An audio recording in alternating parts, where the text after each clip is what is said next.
நமஸ்காரம். மேற்படி 27வது ஸ்லோகம் முதல் அத்தியாயத்தில் நாம் அனுபவிக்கணும். தான் சமீக்ஷ்ய கௌந்தேயः சர்வான் பந்தூன் அவஸ்திதான் கிருபயா பரயா விஷ்டோ விஷீதன்னிதம் அப்ரவீத். கௌந்தேயः ச குந்தியினுடைய பிள்ளை அவன். அவஸ்திதான் அப்படின்னு சொல்லும்போது அவஸ்திதான் தான் நின்றிருக்கிற அவர்களை சர்வான் எல்லாரையும் பந்தூன் சமீக்ஷ்ய பந்துக்களாக ரிலேட்டிவ்ஸா பார்த்து பரயா கிருபையா பிறர் துக்கம் பொறுக்க முடியாதவனாய் அந்த காருண்யத்தினால் விஷீதன் பிரிவுக்கு வருந்தி இதம் அப்ரவீத்து இந்த வார்த்தைகளை கூறினான். கிருபை காருண்யம் அப்படின்றது அடுத்தவாளுடைய துக்கத்தை போக்கணும் அப்படின்ற அந்த நோக்கு. விஷதம் அப்படின்னு சொல்றது என்ன அப்படின்னாக்க அதை நினைச்சு தானும் துக்கப்படுறது. ஸோ அர்ஜுனன் என்ன பண்றான், அச்சோ இவாளெல்லாம் நம்ம அடிச்சுட்டோம்னாக்க இவாளுக்கு மரணம் ஏற்படுமே அப்படின்னு சொல்லிட்டு தானும் துக்கப்பட்டுக்கிறான். அந்த துக்கத்தை அவளுக்கு போக்கணும்னு நினைக்கிறான் இல்லையா? அதனால கிருபையும் இருக்கு, விஷீதமாவும் இருக்கான்.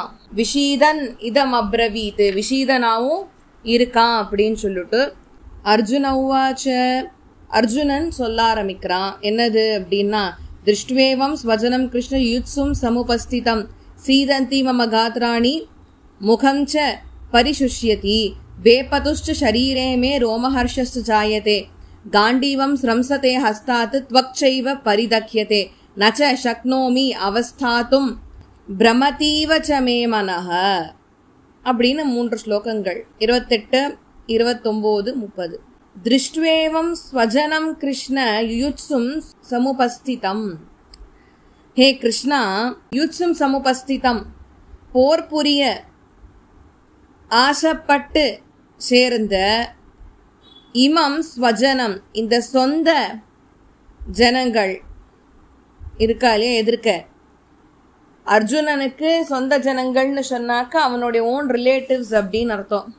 ஆச்சாரியர்கள், அவனுடைய உற்றார் உறவினர்கள், மித்திரர்கள், இவாள்லாம் தான் எதிர்க்க நிற்கிறா.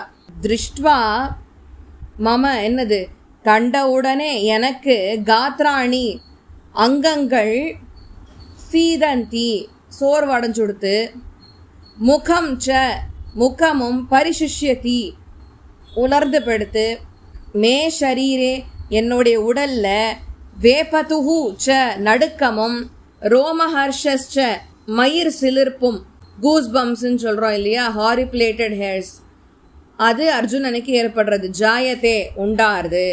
காண்டீவம், காண்டீவம் அப்படின்றது அர்ஜுனனுடைய வில். அந்த வில்லானது ஹஸ்தாத்து கையிலிருந்து ஸ்ரம்சத்தே நழுவருது. துவக்ஷ ஏவ தோலுமே என்னாருது பரிதக்கியதே எரிக்கப்படுறது. அவஸ்தாத்தும் ச நிற்கவும் ந சக்னோமி முடியல என்னால. மே மனஹாச்ச என் மனமும் பிரமதி இவ ஏதோ சுழல்ல மாட்டின் இருக்கிற மாதிரி சுழண்டு இருக்கு.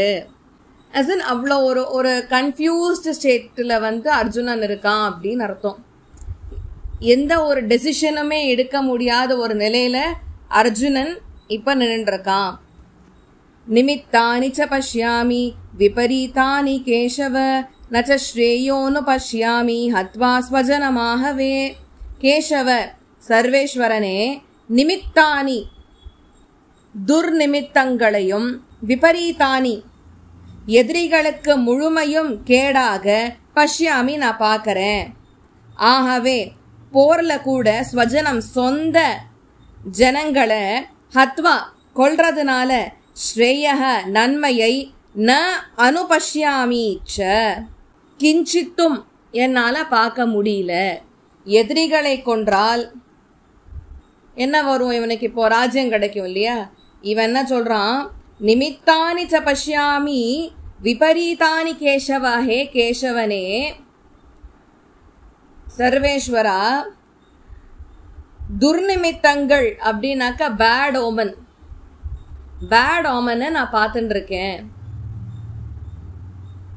எதுவும் மங்களகரமா நடக்கிற மாதிரி என் கண்ணுக்கு தெரியல. எல்லாம் அமங்கலங்களாகவே கண்ணுக்கு புலப்படுறது. எதிரிகளுக்கு முழுசாவே கேடு விளைவிக்கக்கூடிய ஒரு சூழல் தான் நிலவருது அப்படின்றது என் கண்ணுக்கு முன்னாடி பிரத்யட்சமா தெரியறது.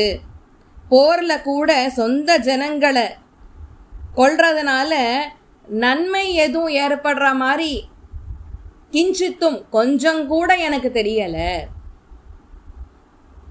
இந்த என்ன தர்ம யுத்தம் இல்லையா, தர்மம் வெற்றி பெறணும்.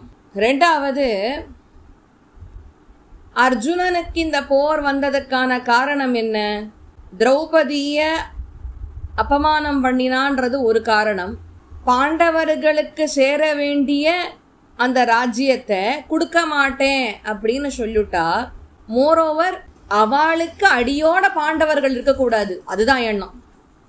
எங்கேயோ ஒரு தூரக்கப்ப இருந்துட்டு போட்டோம் அப்படின்னு ஒன்னும் வாழ விடலையே துரியோதனாதிகள் பாண்டவர்களை. இந்திரபிரசத்துல அவ வாழ்ந்துட்டு இருக்கிறச்சேவும் கூட அவளை வம்படியா வேணும்னு ஹஸ்தினாபுரத்துக்கு வரவழைச்சு சூதாட்டம் ஆட வச்சு அவளை வேரோட சாய்க்கணும்னு பார்த்தான் இல்லையா?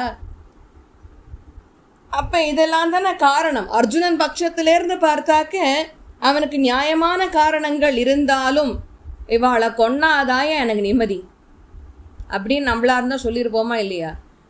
அவன் சொல்றான், எனக்கு கொன்னாலும் எந்த நிம்மதியும் கிடைக்கிற மாதிரி எனக்கு தெரியலையேன்றான். இவாளை கொல்றதுனால, என்னோட ரிலேட்டிவ்ஸை கொல்றதுனால, என்னோட குருவை கொல்றதுனால எனக்கு ஏதாவது நன்மை பயர்க்கும் அப்படின்னா பரவாயில்ல. யாருக்குமே நன்மை இல்லை, அவளுக்கும் இல்லை எனக்கும் இல்லைன்னா அப்ப யாருக்கா யுத்தம்?